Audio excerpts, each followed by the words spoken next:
menambahkan memang berita kriminal itu formulasinya memang banyak PR-nya gitu ya. Contohnya adalah bunuh diri. Bunuh diri itu kriminal atau memang kesehatan? Karena itu kan masuk masalah kejiwaan gitu ya. Misal seperti bunuh diri itu. susah juga ya. Susah itu terjadi memang ini kriminal atau kesehatan atau kolom kesehatan sih gitu ya. Dan ya itu sih gue nggak punya jawaban sih ya, tapi itu PR gitu ya. Kayak misalnya tadi ya pencabulan, pelecehan seksual atau seksis, gender apa segala macam.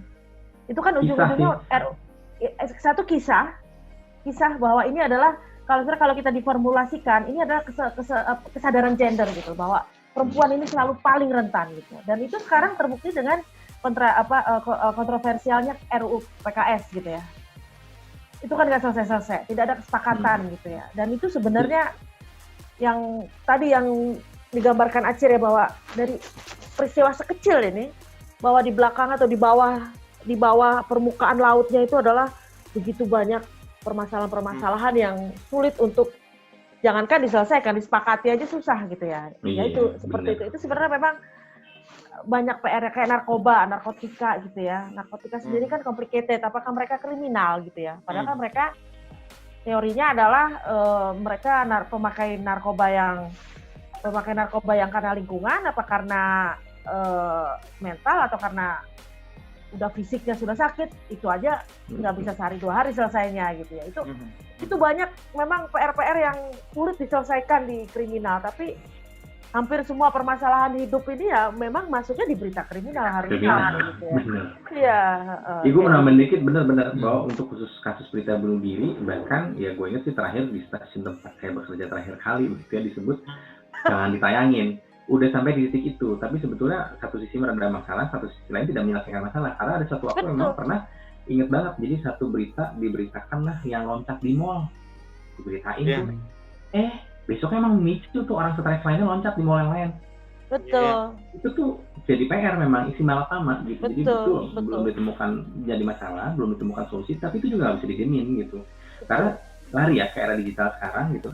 Isu mengenai kesehatan mental yang memiliki titik ekstrim diantaranya adalah bunuh diri atau bahkan sebaliknya menjadi pelaku dari tindak yang menghilangkan nyawa gitu. Itu jadi sangat rentan dan semakin terasa, di mana sebetulnya itu nggak bisa diabaikan lagi begitu.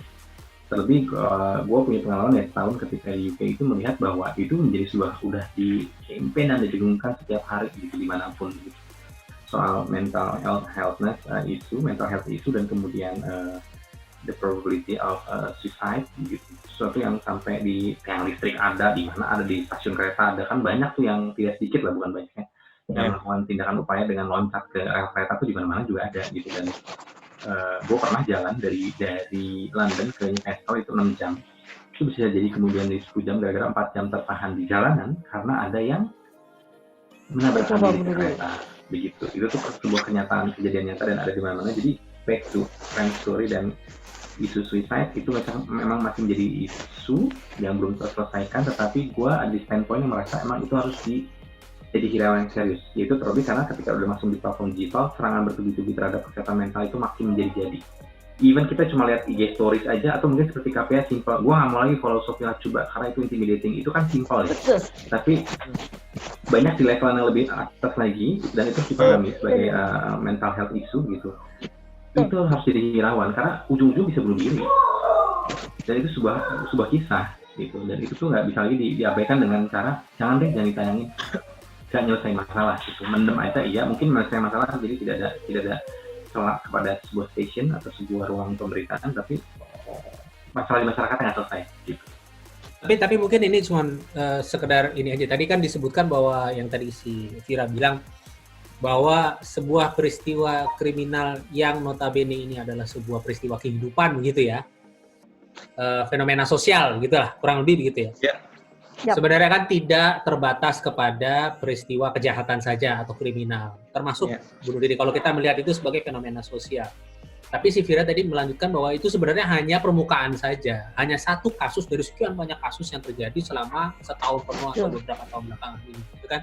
Nah, peristiwa-peristiwa ini mewakili sebuah isu yang jauh lebih besar, yang sebenarnya Ya, merupakan peluang buat kita untuk membahas lebih jauh gitu sebenarnya. Jadi pemantik untuk membahas isu tersebut yang tidak akan pernah selesai itu adalah peristiwa-peristiwa ini. Jadi mungkin peristiwa-peristiwa kriminal atau peristiwa yang seperti ini itu merupakan sebuah pembuka untuk membahas sesuatu yang jauh lebih besar. Gitu. Jadi kayak misalnya bunuh diri gitu misalnya ya. Gue pikir gue setuju kita harus melaporkan gitu, tapi kita tidak bisa terus kemudian hanya sekedar melaporkan, harus ada semacam penjelasan lebih lanjut bahwa ini ini merupakan bagian dari sesuatu yang jauh lebih besar, yaitu mental health. Nah akhirnya pembahasannya mengarah ke situ. Ya. Gitu. Dan betul, aku senang. Itu gimana Om? Silakan Fir, lanjut Fira. Enggak, gue cuma ingin menambahkan sebenarnya ini masalah packaging, karena kan tadi yang di tengah itu kan kalau di slide gue itu kan misalnya pesannya itu kan seperti itu ya, bahwa bunuh diri itu masalah kita bersama. Nah memang packagingnya ini kan kadang-kadang tuh yang ingin kita sampaikan itu sulit untuk teraplikasi di berita gitu ya. Nah itu memang harus ada mungkin Carlos atau Acir atau Mas Bayu punya kata-kata yang lebih tepat, harus ada tempelannya gitu ya. Disclaimer-nya, jadi makanya ini aku nyambung Fir. Aku makanya di Asosiasi Media Siber itu aku senang karena setiap ada berita bunuh diri itu di bawah berita itu sudah ada disclaimer-nya bahwa bunuh diri merupakan bunuh diri ini nggak boleh kalau Anda mengalami kebunuhan masalah dan iya itu sudah dibuat dan sudah wajib kalau ada berita bunuh diri.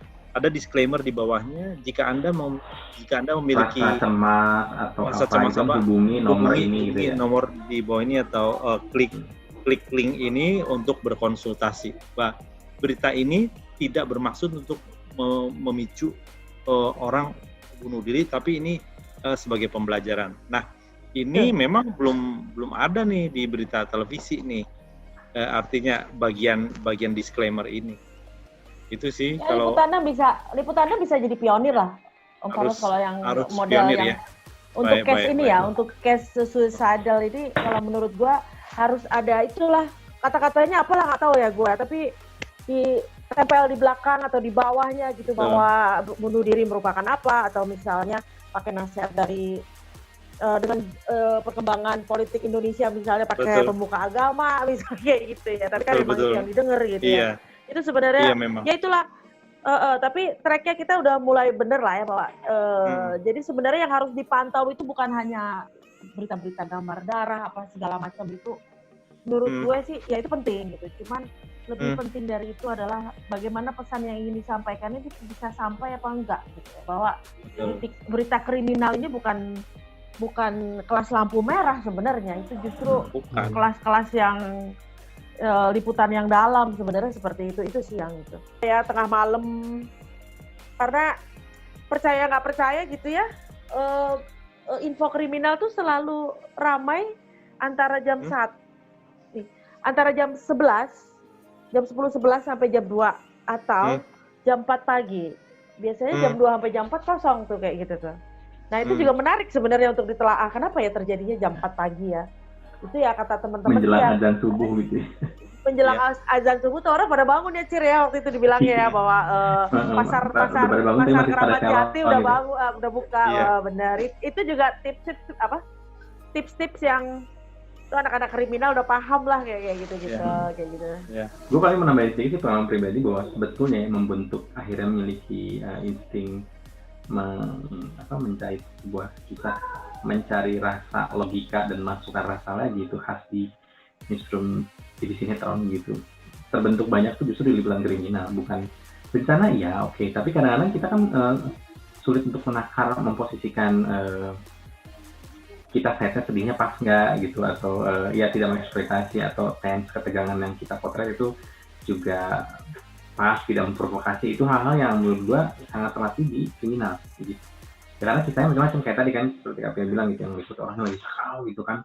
Kita kan mencoba untuk kalau ibarat kata ada gelas pengukur gitu, diukur nih pas gimana, nggak bisa kemudian jadi terlalu eksploitatif juga, tapi kemudian juga nggak kehilangan momen juga. Itu kan takaran-takaran kualitatif yang coba dikuantifikasi ya by exercise gitu. Dan itu didapat dengan sebuah privilege setiap hari dari kisah-kisah yang datang. Kita kan nggak pernah tahu. Kayak misalkan buat gue ini kisah liputan perjalanan pertama adalah tentang seorang supir Bluebird yang ditabrak oleh Metro Mini di perempatan Kuningan gitu. Malam-malam, bener nih kejadian di atas jam 11 gitu. Iya. Dan mirisnya ya korban meninggal dunia begitu, karena gara-gara si Metro Mini standar di lampu merah kencang-kencangan balap-balapan gitu. Sementara akhirnya angle-nya diambil, gue inget banget nih, si bapak ini tuh sedang akan pulang setelah bekerja sambil membawa seragam anaknya yang diikat di badan gitu. Itu kisah kan gitu kan, sebuah story, angle-nya tuh dari situ. Jadi bukan ya itu bagaimana kita merasakan sebuah kisah gitu. Jadi bukan sekedar 5W1 bahwa jam 11 malam dia berdiri di situ di pinggir jalan kemudian keseret.